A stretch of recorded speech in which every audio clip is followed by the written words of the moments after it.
You Booked It, episode 112. Hey, entertainers and performers of the world. I'm your host, Dane Reese, and welcome to You Booked It, where I chat with inspiring entertainment professionals 7 days a week. By digging into their journey, we're going to discover everything you need to do to have a successful entertainment career.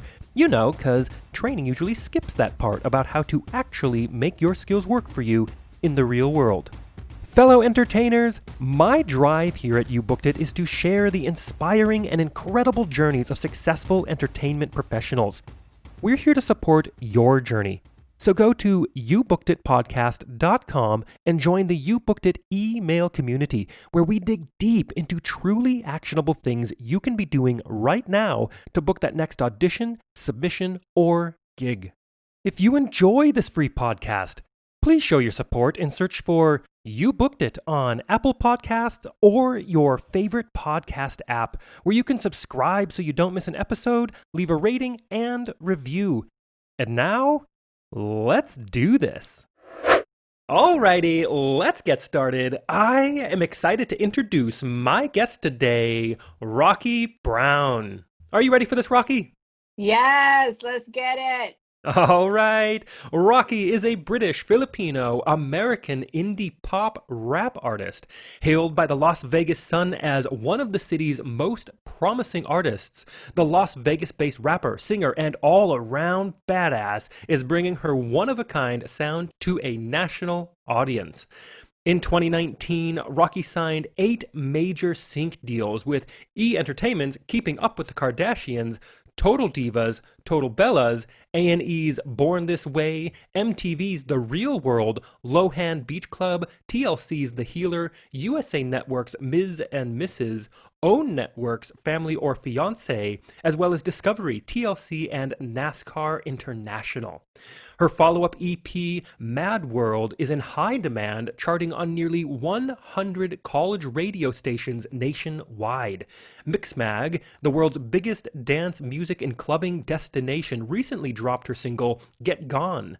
Rockie just signed with Urban Influence in the UK, and her song, Rockstar Baby, was recently featured at a Las Vegas Golden Knights NHL hockey game.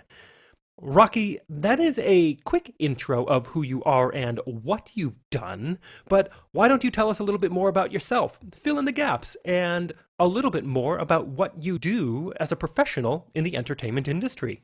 That was a mouthful. Thanks for having me, Dane. Of course, thanks for being here.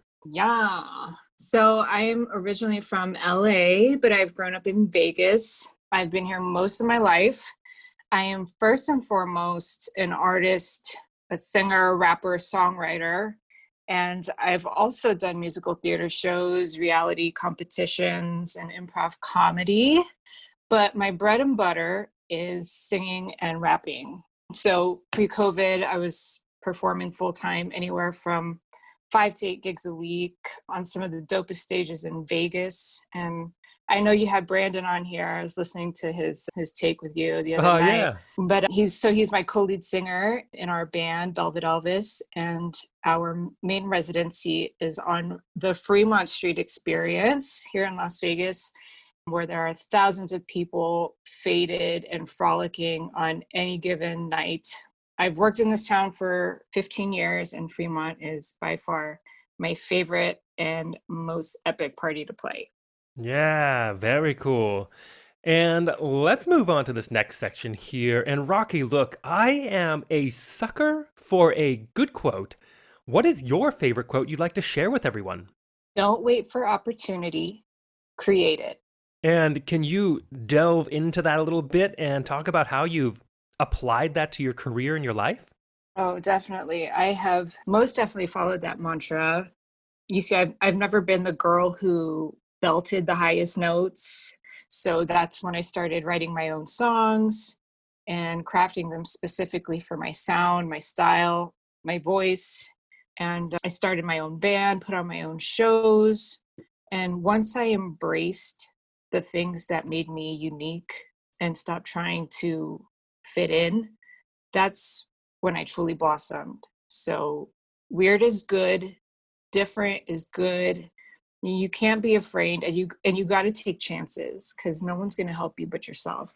That's right. Yeah, no one is going to help you but yourself. You said it right there. I think so Mhm. often we look for too much external approval instead of just doing us, doing our art, and letting Mhm. that fulfill us. Absolutely. Yeah, it's a hard business. So you worry about what people say about you, what people think about you, and sometimes you don't have to follow the curve and what everyone else is doing. And so that quote really says it all for me. I didn't fit the mold, so I created my own. Oh, that's so good. And so many artists have done that for themselves, even in the film industry. Look at, say, Sylvester Stallone. He wrote Rocky because he couldn't get booked anywhere else. Yeah. I mean, he wrote his Yeah. own role, and that happens Yes. loads in the film world. But I love that you're doing that in yours. Yeah, yeah, obviously on a lower budget scale, but yes, absolutely. You have to sometimes. You have to believe in yourself, and sometimes you just have to make it happen and do it yourself because it's hard, especially nowadays. It's like people don't really invest unless you've done all the work yourself already. Then they'll jump in. Then they'll throw some cash your way and take it to the next level. Yeah, for sure. And let's move on to this section here. And Rocky, of course, you're an entertainer. I'm an entertainer. And I think that you'd agree. This industry can be one of the most subjective, brutally honest, personally emotional industries in existence. And you know as well as I that in order to create and have a successful career in this industry like you're having now takes a lot of dedication and hard work. And while, yeah, there's an outrageous amount of fun and excitement doing what we do, there are also our fair share of challenges, obstacles, and failures we are going to experience and we're going to have to move forward through. So tell us, what is one key challenge, obstacle, or failure you've experienced in your career? And how did you come out the other side better because of it?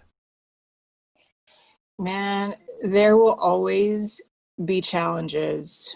The entertainment industry is one of the hardest industries to thrive in. Managing the majority of my bands and projects, the hardest part is dealing with different personalities.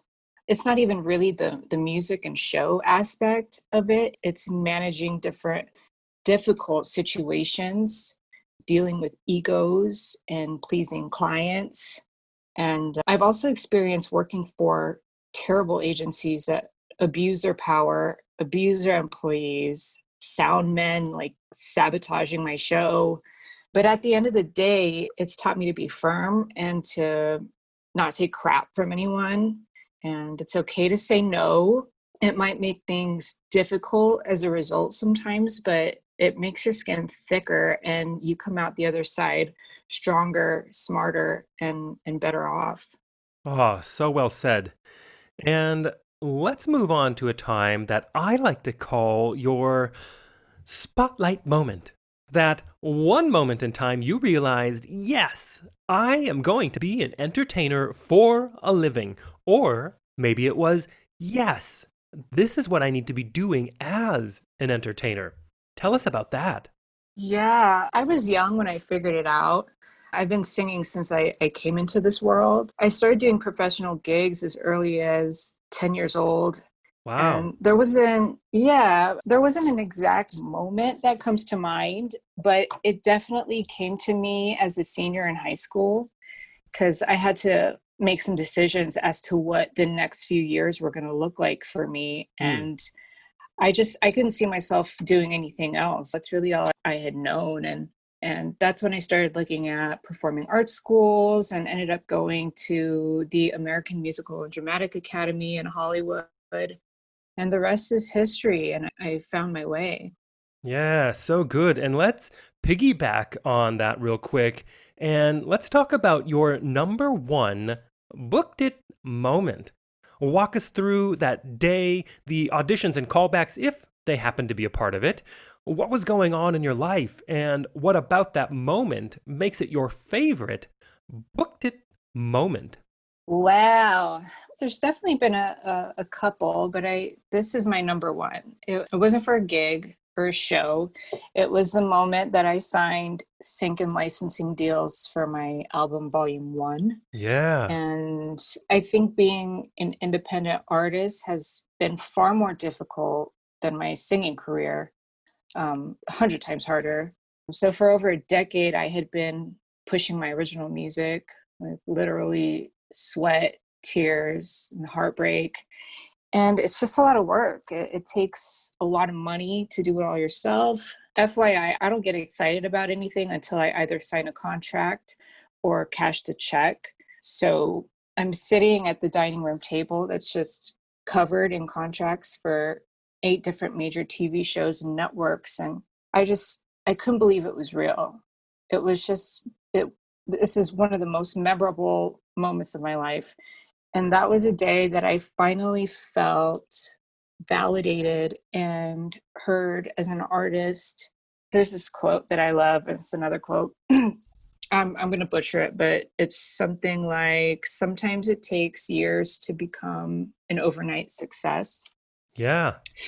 And I'm not saying I became an overnight success, but it had been a decade of pursuing an original music career to finally get the feeling of, wow, I did something. Like, moral of the story is persistence, because I wanted to quit so many times Hmm. because it's just so hard. But when I look back on what I've done in my life, the catalog of music and the music videos and photo shoots, these are milestones of hard work. And it's something to be proud of. And no one can ever take that away from you. Yeah, that's such a good story. And then I can only imagine how validated and on cloud nine you must have felt sitting there in silence almost at your table, right? Looking at all these contracts. Mm-hmm. Wow, what a Mm-hmm. great moment. And Yeah. for the benefit of our listeners, because they come from a lot of different aspects of this industry, can you delve into what sync and licensing deals are? Yes, these sync and licensing agreements that you make, we went through an agent that helped us land these. The people that create these shows have to find music to put, and you watching when you watch shows, it's like a subconscious thing. Like, you won't even realize sometimes that there's background music going on or whatever, but it's all part of the production. And they're always looking for music. It's either like some of my songs, it's they ask for instrumental versions and they ask for with a vocal track on it, and they'll pick and choose what they want to put in their shows. So that's pretty much how it works. And what happened is an agency that we were working with landed that for us. So it was pretty crazy. Yeah, very cool and very insightful. Let's take a moment to talk about the present. What projects are you working on now? What are you looking forward to? And it's a crazy, weird time, right? We are amidst this global pandemic. How do you see the entertainment industry moving forward in the next couple of years? Yes, it is a crazy time. It's upsetting and freeing at the same time. It's forced me to come out of complacency, and sometimes as entertainers we get a little complacent and do if you're doing the same show all the time and whatnot. But anyway, I'm still working and I'm still working on my music. So I have a new single dropping next month called Last Laugh. So look out for that on Spotify. It sounds like a breakup song, but it's really about the crazy world that is American politics. So the past year or so, my writing has been very message driven and anthemic. And so my view on politics, women's empowerment, human rights, equality. And I'm also dropping another piece of work following Last Laugh. And I can't say anything about it just yet, but I'm super stoked. And I also have some side businesses that I've been working on completely unrelated to music since I have the time right now. So Yeah. that's cool to finally get these projects started. And I will put that on blast when I'm ready to go. As far as the entertainment industry goes, it's constantly changing, as is everything related from marketing, social media algorithms, and so on. The music business is a free for all now. Record companies are becoming extinct. and it's a demonetized market. So music is free. So artists have to now focus on other facets to actually make money from it. Live shows, merch, music videos, YouTube, ad revenue. Artists do have the opportunity to succeed on their own though, which is dope, but it's so hard. And you need to have a lot of money or the skills to produce everything yourself. As far as live entertainment, I think Vegas is the benchmark, and it'll show you where it's going. Obviously, shows have closed left and right during COVID, not just on hiatus, but like actually closing up shop and going bankrupt in some Yeah, like cases. Le Rev just a couple weeks Oh ago. my Couldn't gosh, believe I that. know. I know, in Cirque, and it's so sad and heartbreaking. Especially these are incredible productions. So it's mind blowing. Pre-COVID, a lot of these shows weren't making it either. Some of my favorite shows on the Strip are gone. Your show, Boz, was my favorite. And when shows have to compete with celebrity DJs and legacy artists like Lady Gaga, Celine Dion, Pitbull, Cher, J-Lo, how do you compete with that? Like, times are changing.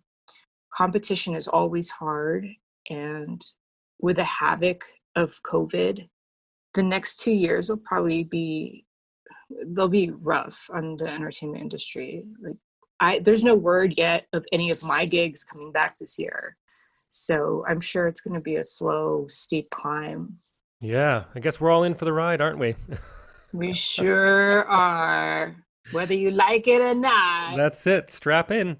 All right, let's move on real quick to one of my favorite sections in the interview. I call it the Grease Lightning Round. I am going to ask you a handful of questions. I want you to answer them as quickly and concisely as possible, one after another. Are you ready? Okay, I'm All right. scared. Okay. First question. What was the one thing holding you back from committing to a career as an entertainer? Fear, uncertainty, and myself. Second question. What is the best piece of advice you have ever received? If you want to know how to do something, go straight to the source. Great. And can you expand on that just a tidge? Yes, absolutely. Just anything that you want to know. Don't let your ego get in the way of asking for help. If you want to know how to lose 10 pounds or something, I remember this one time I reached out to Ann Martinez, and at that time we weren't super tight, but I was like, "Hey girl, like, you're looking hella good.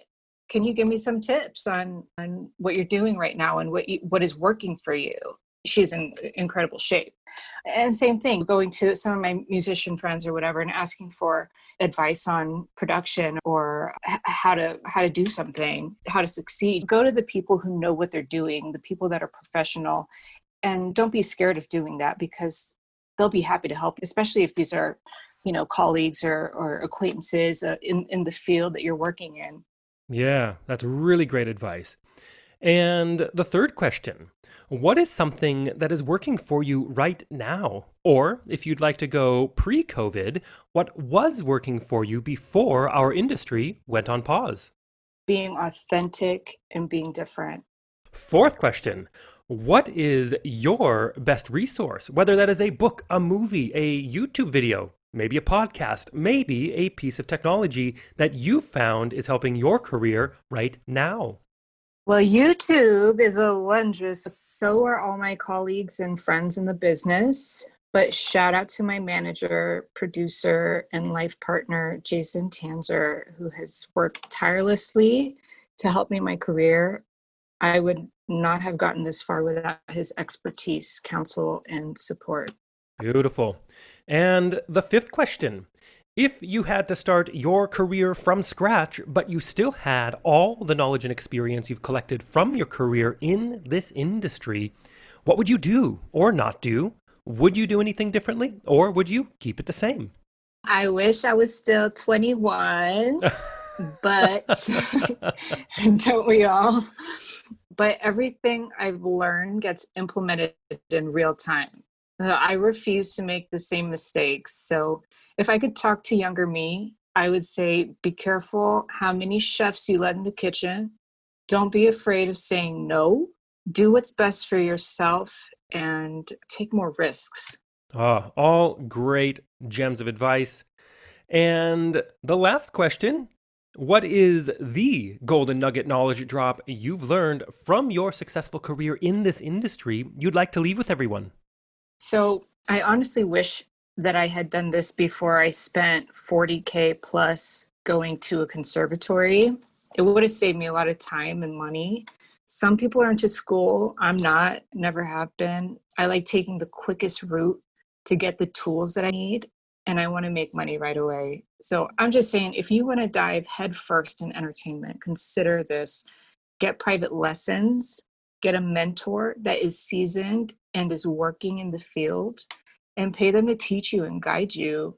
Go straight to the expert, get the knowledge, put in the work, and don't let fear stop you from creating your own opportunities. Thank you for sharing that. And to wrap up this interview, Rocky, it is time to give yourself a plug. Where can we find you? How do our listeners connect with you? Is there anything you want to promote? Yes, please. Check out rockiebrown.com. Follow me on Instagram at Rockie Brown Music and stream my music on Spotify. I will be dropping a lot of new music real soon. Thank you. Yes. And for everyone listening out there, I have put the links to everything Rocky just said in the description of this episode so you can easily connect with her and check out her music. Rocky, thank you so much for being here today and sharing your journey. Thank you, darling. It was a blast. Thank you so much for joining us today.